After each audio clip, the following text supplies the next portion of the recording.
Okay,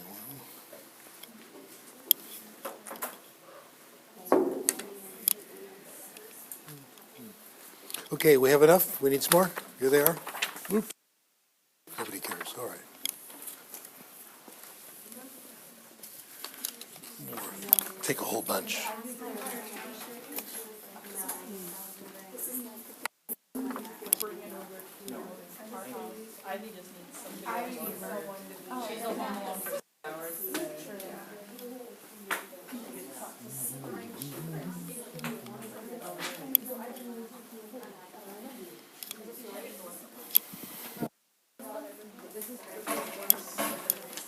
Thank you. Thank you. Perhaps at the end, can you tell me this book? No, you've pushed me far. Sure, happy to.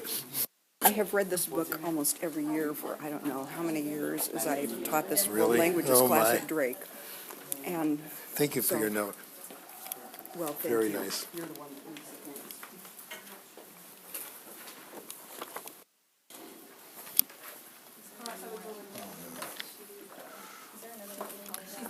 Wenn du willst deinen Stefan retten, schick mir Geld und Zigaretten. Ja, das werde Verkauf ich die versuchen. Ziege und den Zug. Schick mir Geld und bleib gesund. Okay, Kenn mich danke. gut aus, Gedichte.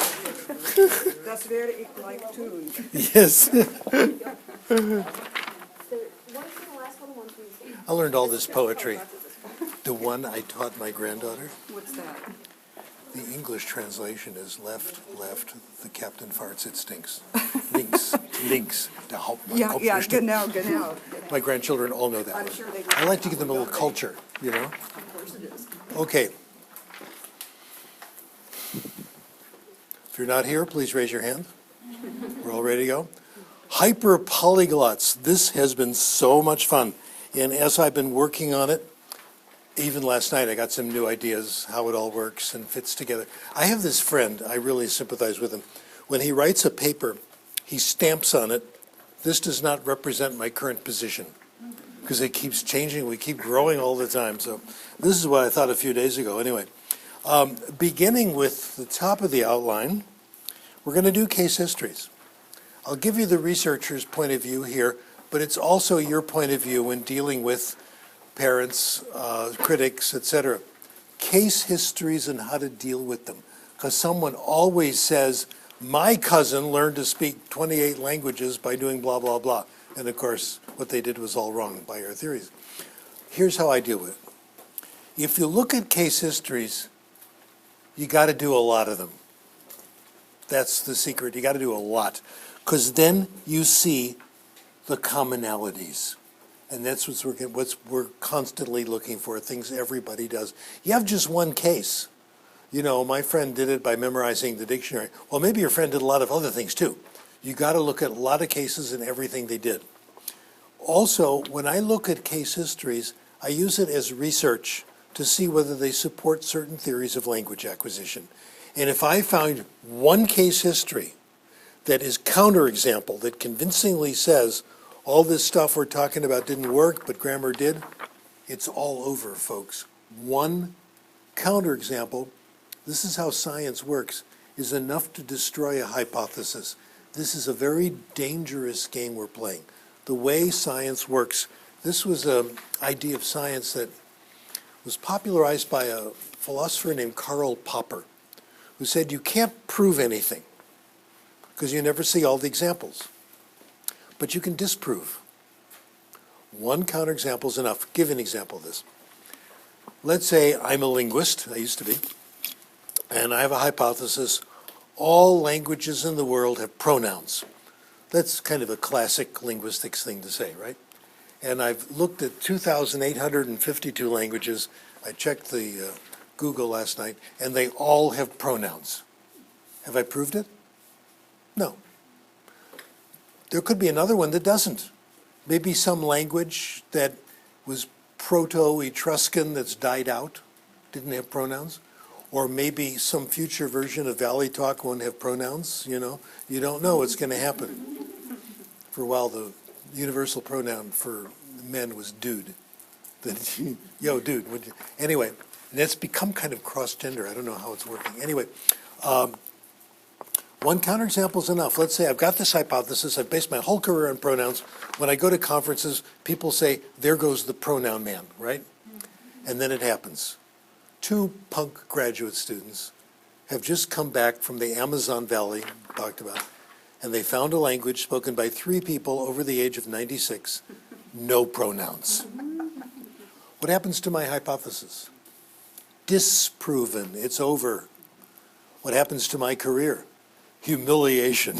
How could he have been so stupid? Well, I'll tell you what's been happening to me. I had a counterexample this morning. It's interesting where it came from. I'll tell you the story. Remind me if I don't. When you find a counterexample, it's an invitation to look deeper and find a better hypothesis, and that has worked in every single case. You're eager to see the apparent counterexamples, where they come from. I learned this when I was a graduate student in linguistics. Basically being a student of linguistics in those days meant all you did was read Chomsky's work, which was a great education as far as I'm concerned. And we found that Chomsky's critics, who attacked him in the journals, didn't really understand what he was doing. Like they hadn't read it carefully the way we did as students. Chomsky got the counterexamples and the changes from his students and former students who tried to apply the work and extend it in good faith. And they're the ones who caused the problems. Chomsky is famous for saying there's nothing wrong with being wrong, because this is how you get a deeper sense, and this is exactly what has happened here. Well, I'm going to report on what I call the 40 Years' War. Since I started writing this, it's now the 45 Years' War. This has been going on for quite a while, ever since I was in 3rd grade. No, since for quite a while. And it is a war that is doing us a lot of good. It's a good war, because no matter who wins, we're learning things from it. The 40 Years' War has 2 hypotheses. We're going to see which one wins, and I don't really care which one wins, because we'll know a lot. I care about finding a marker right now. Oh my. Anybody got a marker? There's one here. Oh, good. Oh, I can use this. Good. That's even better. Okay, the war is between the comprehension hypothesis and the rival hypothesis called skill building. Fundamentally different. The comprehension hypothesis says the way you acquire language is you first get comprehensible input. You've all seen this. You hear stories, you read a good book, you have a conversation, but what counts in conversation is what the other person says to you. So you get comprehensible input, and the result is language, vocabulary, and grammar. Cause and effect. Skill building, the traditional way, reverses the causality. It says, first you start by consciously learning your vocabulary and grammar. Remember the language class you took in school? I remember my French class, oh boy. I got a passing grade in French in high school under the condition that I never study French again. The teacher was so kind. He didn't want to ruin my record because I was doing okay in my other classes, and I was a disaster in French. My French is okay now. I've had interesting experiences. I'd love to see him again. He was so nice. I'll save him for saving my academic career. Anyway, what we did in French class, and you did in your Spanish class, etc., the first couple of weeks you learned the vocabulary for each lesson. You had a list of words, you learned them, and you consciously studied the grammar, and you practiced using the grammar in production through output. And while you were doing that, to make sure you got it right, you got your errors corrected. Is it pretty good summary? The promise was someday you'd be able to use the language. This is what we call a delayed gratification hypothesis. Work hard, someday you'll be happy.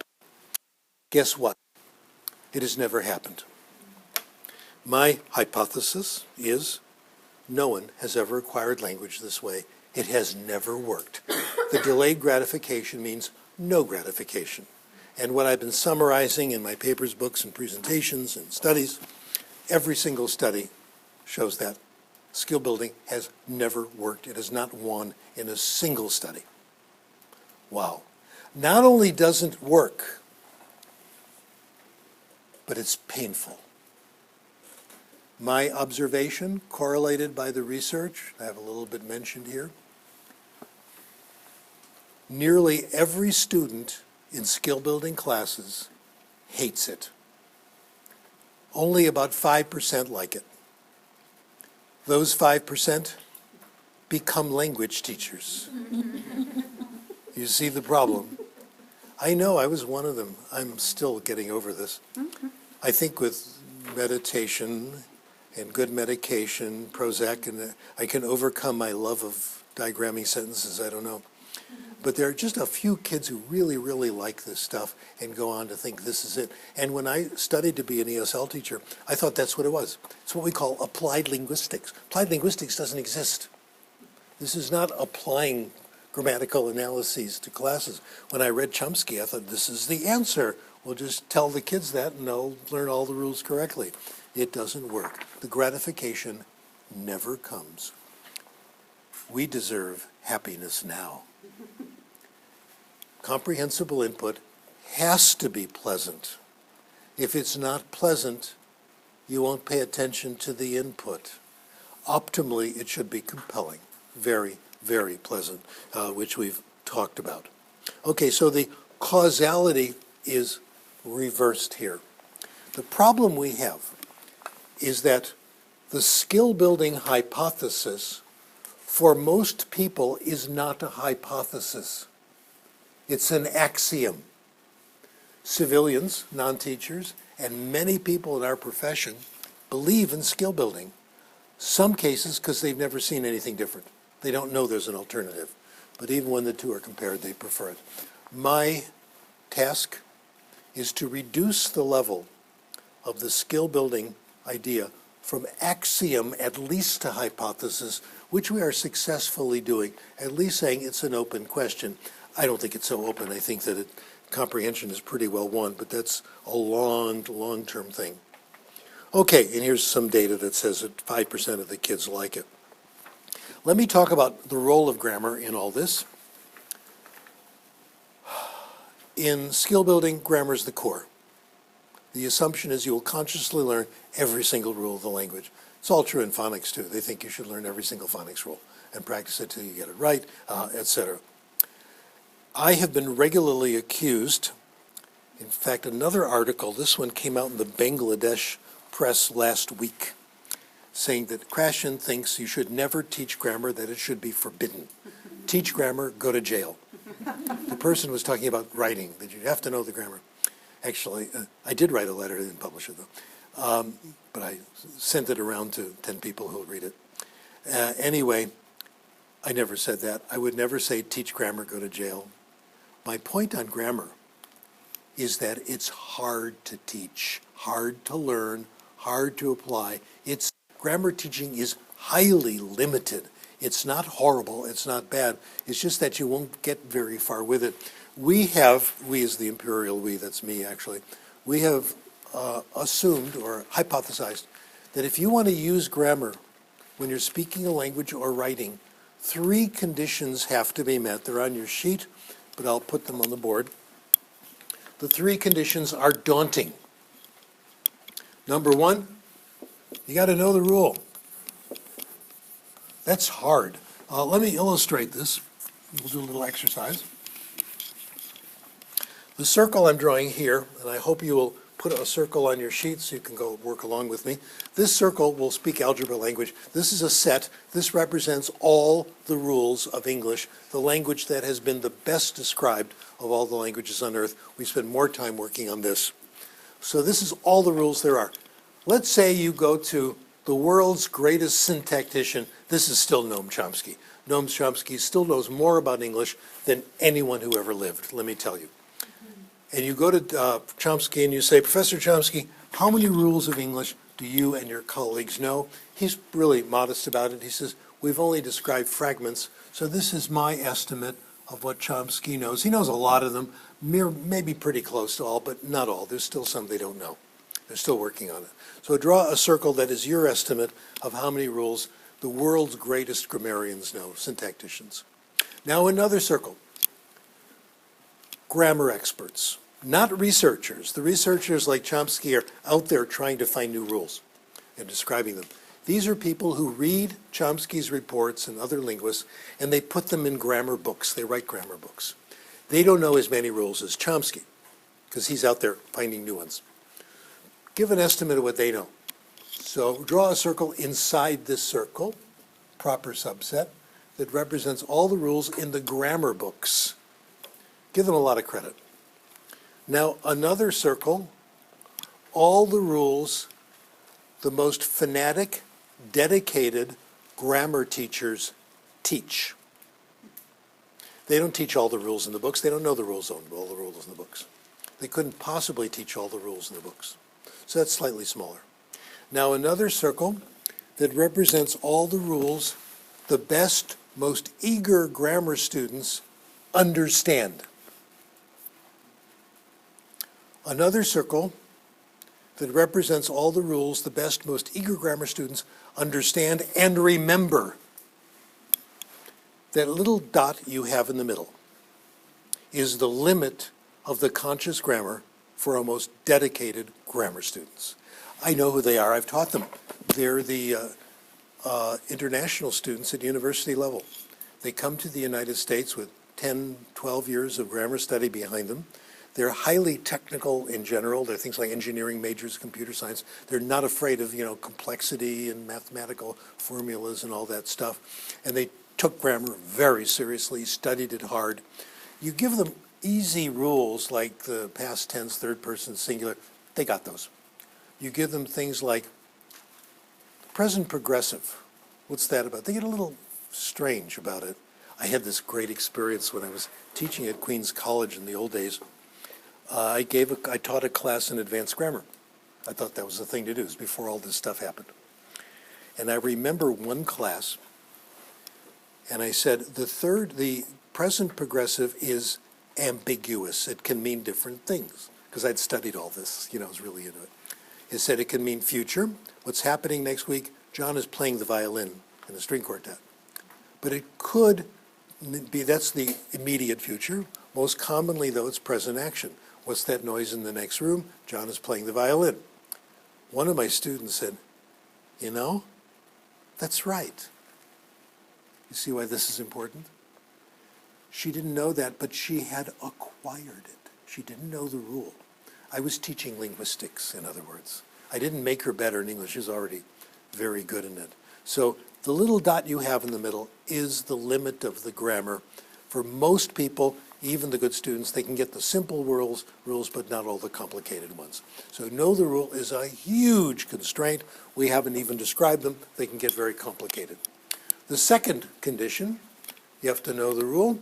You have to be thinking about rules. You have to be thinking about correctness.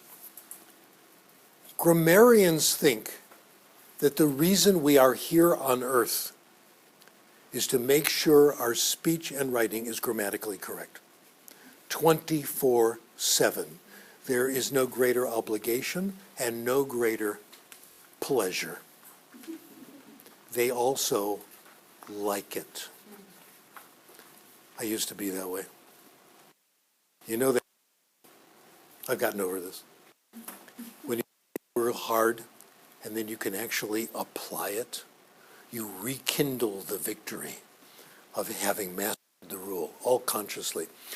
French is full of these things. French is great like that. There's this rule in French that says if you have a pronoun and the pronoun comes after the past participle, you got to make them agree. So you don't say la chose que j'ai pris, you say la chose que j'ai prise. Isn't that cool? Oh, I expect French people to applaud when I get that right, okay? Because a lot of them don't have it. French teacher will tell you, well, I can do that, but I haven't acquired. My husband makes mistakes with this all the time. These are generally rules that are leaving the language. They're fading away. English rules, like its and its, those things are kind of on the way out. It's just between you and me, just between you and I, kind of fading away, or irregardless, stuff like that. They're kind of, poor cousins that are sometimes here, sometimes there. So people can do that when they focus on it, and they really like it. Normal people get their pleasures elsewhere. And we have forgotten this, okay? Okay, not only this, you have to have time. In normal conversation, you don't have time to think about rules. The pressure of producing things online, et cetera. Put these three together. Know the rule, have time, think about the correctness. What we discovered in the early 70s was the only time this happens is when you give people a grammar test. When you give people a grammar test, all three of these conditions are met, and that's where you see grammar use. Anything short of that, people don't use grammar very much. They can't. It's impossible. You can't do the mental gymnastics. Now, that's in general the case. I think, again, I'm not opposed to teaching grammar. I think there are times when it's okay. For example, when you're doing writing, and people do attach certain significance to getting things right, you want to occasionally monitor your speech. I know it happens, and monitor your writing. I know it happens to me, I'll tell you, and let's see if it happens to you. You're not quite sure of a grammatical rule, or you're not quite sure of a spelling. So you use the spell check. I do that. That shows you haven't acquired everything. The spell check or the grammatical check gives you 4 options. You know which one is right. Isn't that true? That's because you partially acquired it. So a little bit of grammar, okay, but it's certainly, and of course another reason for grammar is teaching a subject called linguistics, which I think is wonderful, but it's not language teaching. It has some indirect help. If kids know about Chomsky, they know about the complexity of language, and that they don't feel so bad when they don't get everything right and they can't learn all the rules. And his wonderful hypothesis, which still amazes me. If something is universal, it's innate. We are born being prepared to acquire it. Pronouns are a good example. The concept of pronoun is innate. All languages have pronouns. That means the child expects there'll be a pronominal system somewhere. And it's just which one, which reduces the job of language acquisition. So these are the important findings, the limits of grammar, and there's nothing we can do to change that. Let me now look at the polyglots, and I'm going to focus on 2 of them with all this in mind. I'll tell you about Lomkato first. I was doing a class in Hungary. I mentioned this to a few of you before. I was doing a class in Hungary in the university there in Pécs, a city about 2 hours away from Budapest by train. I did a short course of 2 weeks. And one of my students said, while you're here, you should meet our national treasure, Lomkato. And she told me about Lomkato, all these languages. I said, great. She said, I can set up an appointment for you. All right. I'm sure Lomkato would be delighted to meet me because I'm so important. So she called up and said, Dr. Krashen is here from California. Lomkato basically said, so what? But she agreed to meet with me, which was great. I fell madly in love with Lomkato. So did my wife and daughter when they came 2 weeks later. In fact, Lomkato wanted my daughter to stay with her for a year. That would have been something she wished it was possible. It was wonderful. She was 86 years old. By the way, a few years ago, I mentioned her in my papers, my books. A few years ago, I was asked to write a 1-page to be read aloud on the 100th anniversary of her birth. She had passed away, and they actually did that. I was really honored to do that. She was magnificent. My student had read Lomkato's book on how language is acquired, which Lomkato wrote in Hungarian.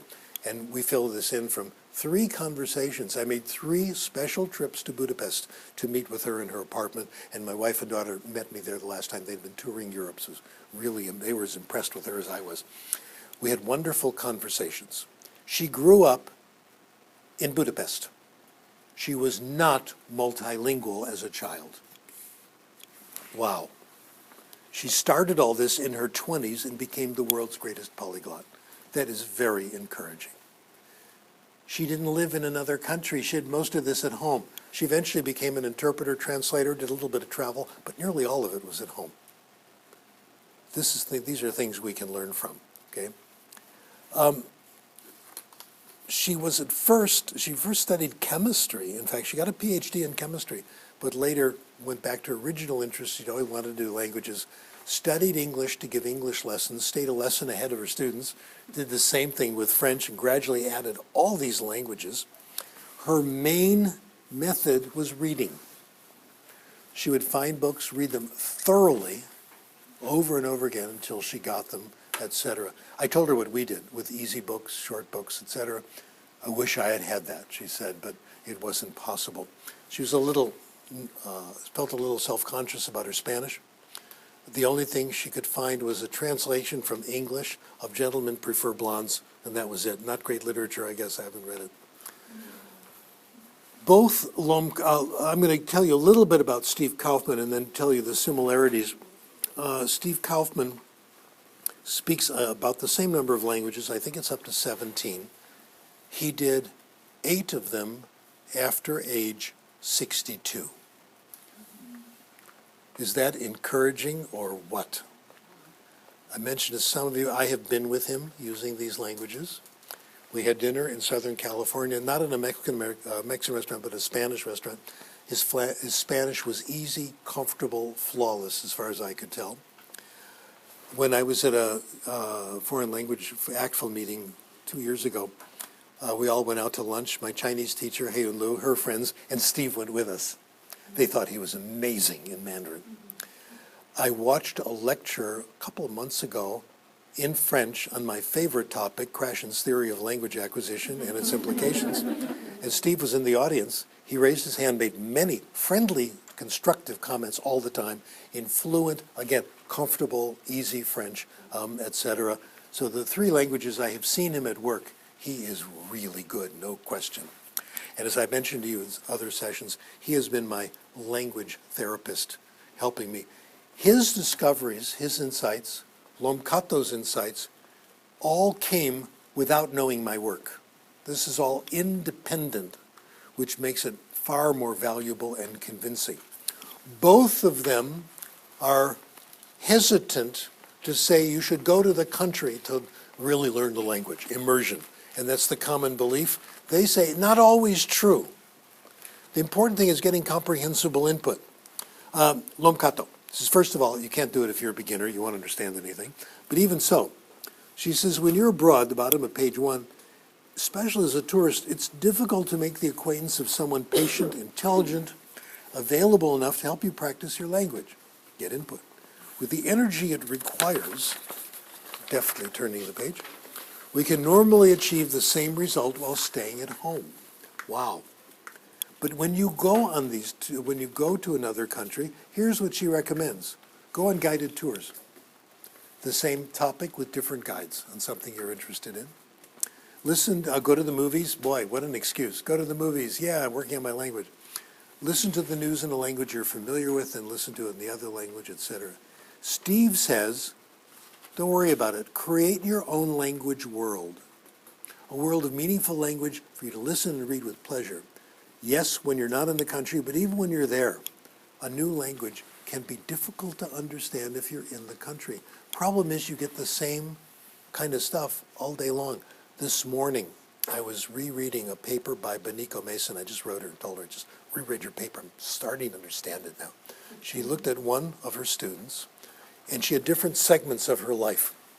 Some of the segments she was with Beniko in her language classes, which consisted of lots and lots of stories and lots of reading of basically pedagogical books, okay, graded readers in English. She always made great gains.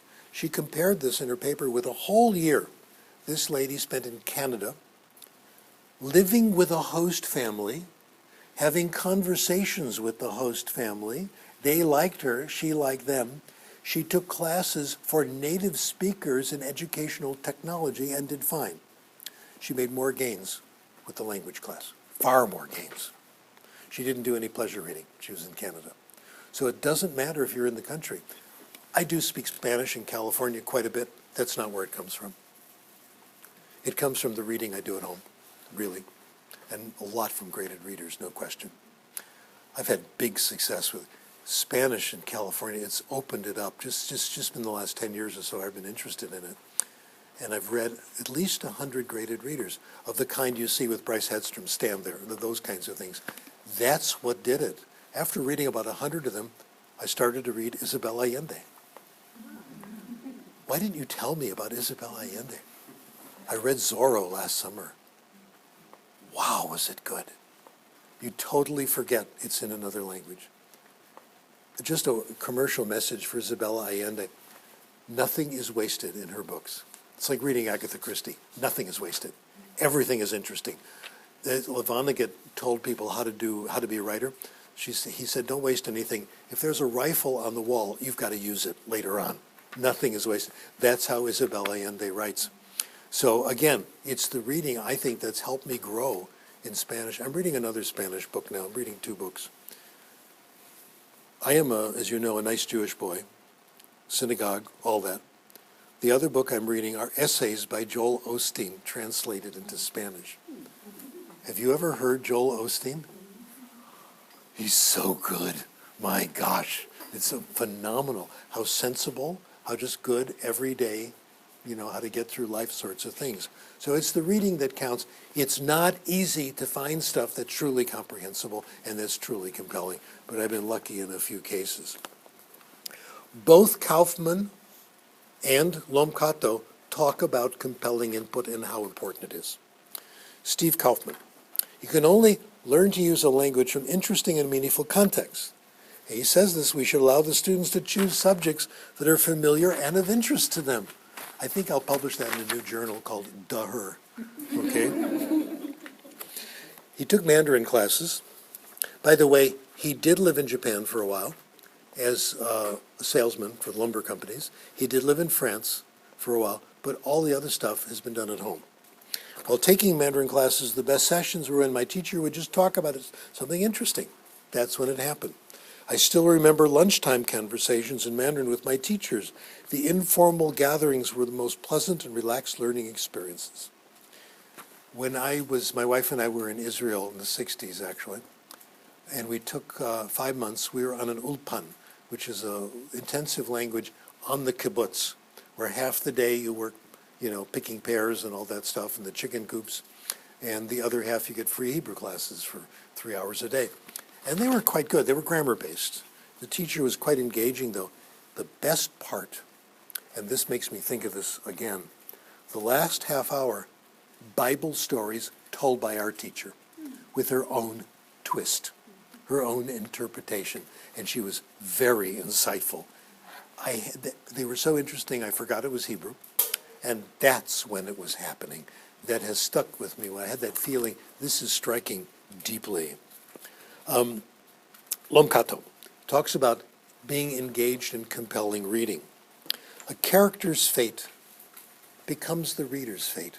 This is when you're in a state of trance, lost in a book. Genuine readers sail with Robinson Crusoe. This is not vicarious. You're interpreting it as real, as you all know. They throw themselves under the train with Anna Karenina and die of tuberculosis with the Lady of the Camellias. Afterward, luckily, they come back to life. Totally engaging reading. She had it even then. She had what she called the core novel method. I told her she would take one book and read it thoroughly. Very sensible. She said, always buy old books, because the new ones, trying to be trendy, aren't always comprehensible. So she would always buy books that had been published 10 years ago, 15 years ago, bestsellers that have stood the test of time. Murder on the Orient Express, that kind of thing, where you know it's good after time. And always buy 2 at once, because one of them you're not going to like. You don't have to finish every book you start. That's the mark of an excellent reader, when you don't feel obliged. True confessions time. You will lose what little respect you have for me. I've read every Jack Reacher novel, except the last one. Jack Reacher is an exercise in the idealization of macho masculinity. Okay, it's a huge exaggeration, very entertaining for guys like me, okay, who like violence. But the last one, it was too much. And I realized I can put this down, the mark of a reader, and it's now sitting there. I'll give it away, donate it to a library, etc. So compelling, they all nailed it. They all rejected skill building.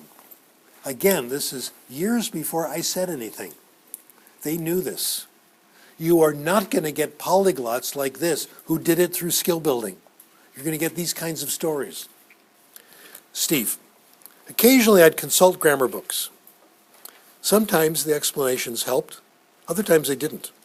I'd usually remember grammar rules only for a short period of time and then forget them. Boy, does that make us feel better. In the end, it was only through enough exposure to the language that my grammar improved. You can see why this is such good therapy. I deliberately ignored explanations of Chinese grammar because they made no sense to me. Here's a big one, this next sentence. You want to underline this, is a great one. I just accepted the various structural patterns of sentences in Chinese as normal. I knew that with enough exposure, they would start to seem natural to me. You have the faith that your brain is going to take care of this, okay? I found it easier to learn the structure of a new language from exposure rather than trying to understand abstract grammatical explanations. The next one, again, has helped me a lot. Sentence structures that were strange and difficult at first eventually felt natural if I encountered them often enough in my reading and listening. Do not spend your time in a vain attempt to master the language from grammar rules and word lists. You will not enjoy this tedious form of study, and it will not work. That is the end of the American foreign language teaching profession, right there, because they're still stuck in it. It's the end of 99% of the textbooks, right there, okay? Lomkato. What lets you avoid mistakes is not memorize laws of grammar, but the right form seen, heard, and said. I don't think that one's right. That's why I put SIC afterwards. To such an extent, it has become second nature. Perusing books frequently, listening to the radio diligently, those days was radio, allow us to encounter the right form again and again. And here it is, about compelling input. If our interest gets our heart and mind to accept these patterns, we can recall them quickly when we need them. I asked her when I met with her about grammar, and this is what got in one of our journal papers. Natalie Kiss was the student who told me about Lomkato and came with me to the sessions. We wrote up a paper about her. I said, what about teaching language to adults? Should we include grammar? She said, that's okay. Don't worry about it. But only the simplest form, the first singular of verbs. I think that makes sense. Optional. She said it should be optional. Wow, that sounds right. How about teaching grammar to children? Lomkato, the #1 polyglot of her time, quote, the idea of teaching grammar to children is absurd. Who are you going to believe? Someone who's done it again, and again? Or someone writing a grammar book who has never spent a day alone in the room with 10-year-old kids? My colleague, Susan Ohanian, says, these people wouldn't know a child if one bit them on the leg, okay? Okay, correction. What about correction? I told you about the research last period. Correction can make you sick to your stomach. Oh my. Here's the story. Lomkato had her PhD in chemistry, all right? She was interpreting at a conference where she was translating from another language into English. She made a slip of the tongue. Instead of saying inorganic, she said unorganic. Now, Lomkato knows unorganic and inorganic perfectly well. She said, my chief rival was there, and she haughtily corrected me.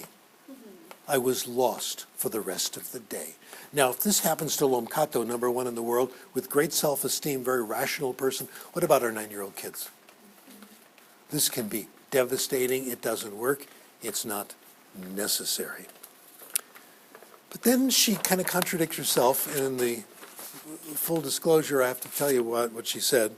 Uncorrected mistakes are very perilous. If one keeps repeating wrong formulas, they take root in the mind, and they stay there forever. We acquire from our own imperfect output. This is called fossilization. Everybody's worried about it. I don't think this part's correct. I've looked at the research on so-called fossilization, like in French immersion classes, they say it wrong. It goes away with time. Nearly all of them do. all the errors that we make, etc. Keep looking, you keep getting comprehensible input. Most of them go away. For advanced second language acquirers, which some of you are, it's not going to be perfect. Sorry. It's going to be pretty darn close. It's going to be 99.9% perfect. And the rules you don't get are the cosmetic ones that have absolutely no impact on communication. So not to worry. I keep using the example of Arnold Schwarzenegger, who makes very few mistakes. He's very, very good. So I like to rejoice in how well adults can acquire language. Do you have to know every word? Steve said this. I heard him do it at a Skype thing at a conference I was at. He was the guest speaker and came in by Skype. And he said this thing which the whole audience breathed a sigh of relief. He said, sometimes when I'm reading, I come across a word I don't know, so I look it up. By the time I get back to the text, I've forgotten what the word is. This happens to me about half the time. My reading in Spanish occurred to me the other day. Still, I read these graded readers. The graded readers have the vocabulary in the back. I cannot resist looking them up. Same with you? But when I'm reading Joel Osteen, there's no glossary in the back. So I don't look up anything. I think my vocabulary is increasing more with Joel Osteen. And I don't feel guilty not looking it up. Okay. Again, I love the graded readers. I think they're wonderful. Oh my. Lom Kato, you don't need to know every word you see. You don't need to look up every word. Do not get obsessed with the words you don't know or structures you don't understand. This is what I'm doing reading Osteen's book. Build comprehension on what you already know. Don't automatically reach for the dictionary. If you encounter a word you don't recognize. If the expression is important, it's going to come back. If it's not important, why worry? If it doesn't come back, it means you didn't need it in the first place. Okay? So the point is well taken. Each time you see a word in print and it's comprehensible and you don't know it, you don't get the whole thing. You get a little piece of it. The studies I've seen, which we've replicated, conclude you get about 5% of the meaning of a new word each time you see it, maybe 10%. If you keep reading, gradually you'll build up the whole thing. Isn't that reassuring? Of course, if it gets in the way of meaning and you've got to look it up, it means you probably shouldn't be reading that stuff. Get something easier. We did a brilliant study, this Kyung-Suk Cho, my wonderful former student, now professor in Korea. She did a study with ladies in the Korean neighborhood in Los Angeles who wanted to improve their English. They'd had it in school. She gave them Sweet Valley High to read. Remember Sweet Valley High? It's about these twins, Elizabeth and Jessica, and Elizabeth is really nice, and Jessica's just awful, okay? And it's a never-ending source of plots. And it was them in high school, and it was too hard. We dropped them down to Sweet Valley Twins, fourth grade, same twins. Then it was Sweet Valley Kids, second grade. That they could understand. They started reading Sweet Valley Kids. They didn't look up words. Then they moved to Sweet Valley Twins, then on to Sweet Valley High. It doesn't end there, by the way. There's Sweet Valley grown-ups, okay? Then there's generations of families of Sweet Valley. Then they'll have Sweet Valley Home for the Elderly. I'm sure that'll come. Sweet Valley, the next generation. There's lots of money to be made here. I think they're really good books. They're quite interesting, I think. They really keep, popular literature can be very, very good. This is, one good example of it. Okay, it gets more and more interesting here. Perfection. This has helped me more than any other piece of advice. Steve says, I became fluent in French by giving up the traditional approach of trying to perfect my grammar. Perfection didn't matter, only communicating. I no longer dislike language learning. I read what I liked, even if I didn't understand it all. That's me and Joel Osteen. I spoke with people who interested me. Do try to force yourself from the desire to achieve perfection, which is vanity and will hinder your progress. Laurence Olivier said, don't worry about perfection. When you get there, no one's going to notice. Instead, Seek to communicate and enjoy yourself. Your improvement will be constant, although uneven. Isn't that true?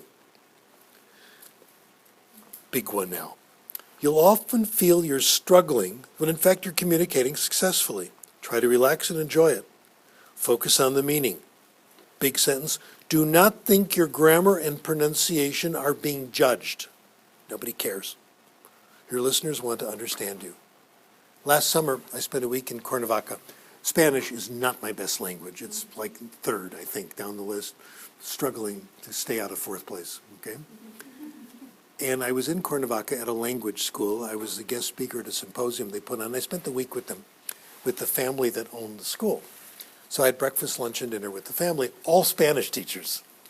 All of our conversation was in Spanish all the time. Now, being intermediate, I have not acquired the ser estar distinction. I've learned it and forgotten it and learned it and forgotten it. I have a PhD in grammar, and I can never keep it straight. And you cannot avoid ser and estar. It's there every single, it's like der, das, and die in German. You cannot avoid it. So I decided, having just copied the sentence down, at dinner, I'm not going to worry about ser and estar. I'm just going to use whatever pops into my head. Nobody said a word. We focused on the true nature of communication, and that is gossip. That's all we did. Who was it who said, if you don't have anything good to say about someone, sit next to me? I followed that principle. That was actually Theodore Roosevelt's daughter, Alice Roosevelt. We had a wonderful time. I gave up thinking about it, and we just had, people commented how much they thought my Spanish had improved, in fact, because I was just allowing myself to be sloppy. Do not feel you must speak like a native, lomkato. You'll be inhibited. Great thing coming up. Language is the only thing worth knowing even poorly. Propagation, I'm going to talk about Donald Trump. Propagation of half-truths is not an advancement of science, but a hindrance. Look at what he's done with science. He's appointed people to his cabinet and his science advisors who would have trouble passing a fifth grade science examination, who believe in all the false myths, who've never really studied it. This is a disaster. But for the language learner, she says it's different. It would be a pity to fall silent because you're not sure whether a form will hit home or not. It would have been a pity for me in those conversations to worry, should I say estaba erra? You know, all these things. What is, I just let it come out, and I got more comprehensible input. Now, is there a gift for languages? This I began with this morning. This is my earlier version of it. The duration of intensity of activities is what is crucial, not a mystic gift for languages.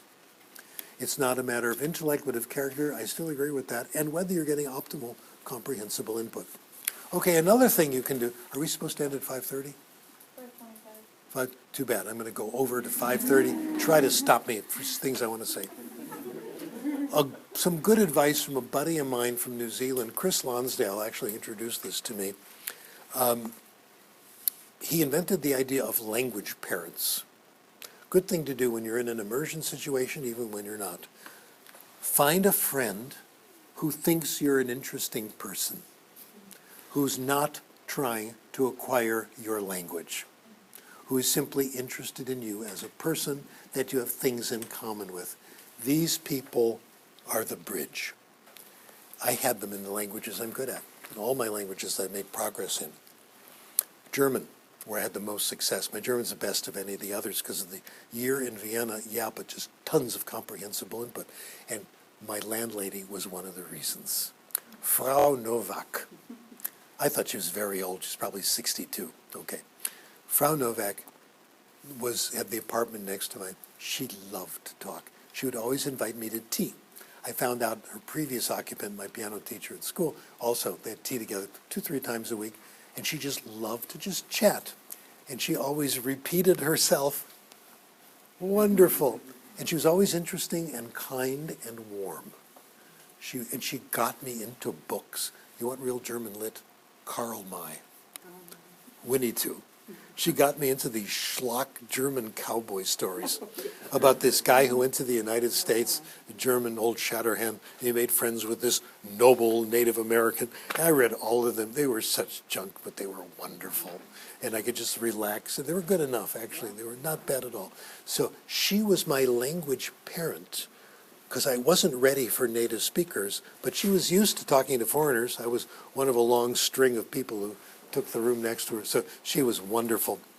My language parent in French, my French comes from Canada, from Quebec, actually from Ottawa, right next door to Quebec.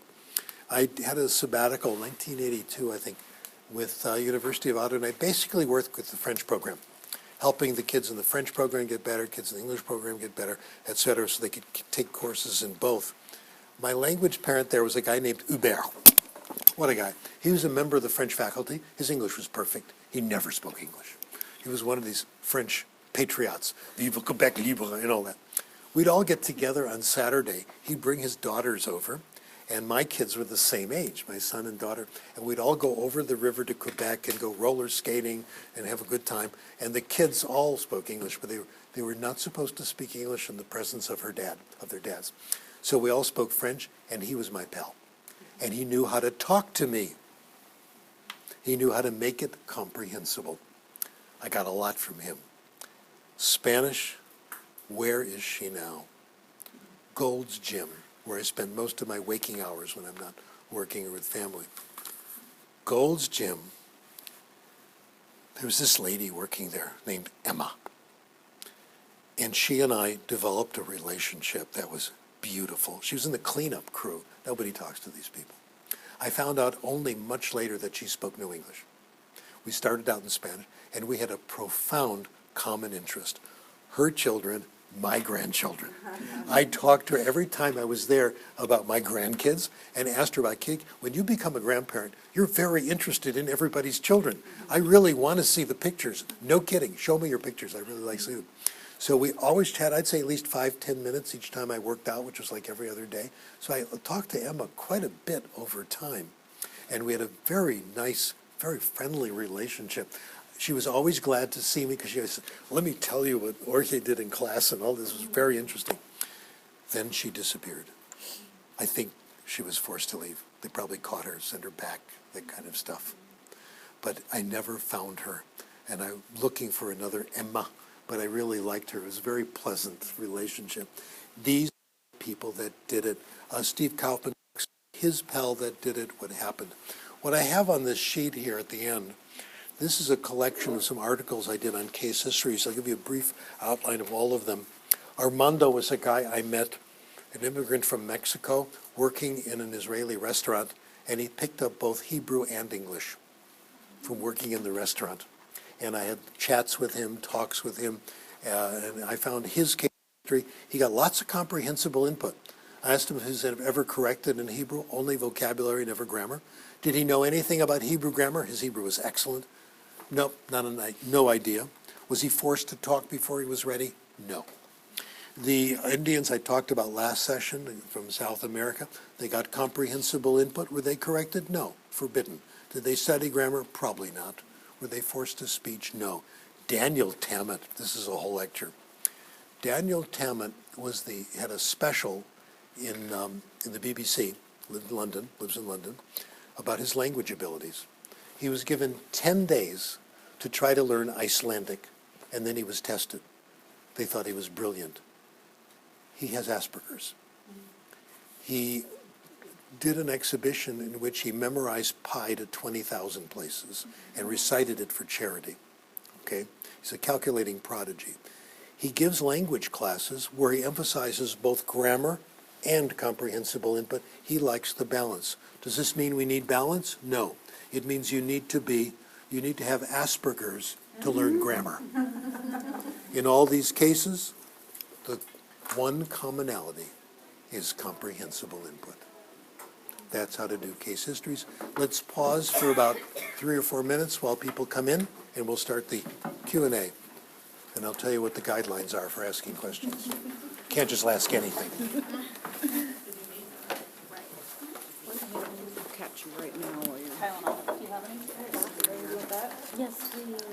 I was like, I can like. I've been in touch with Marina Burt a little bit. I don't Yeah, even She's know. changed profession. Oh, has she She's really? going into health food and healing. How about Heidi? I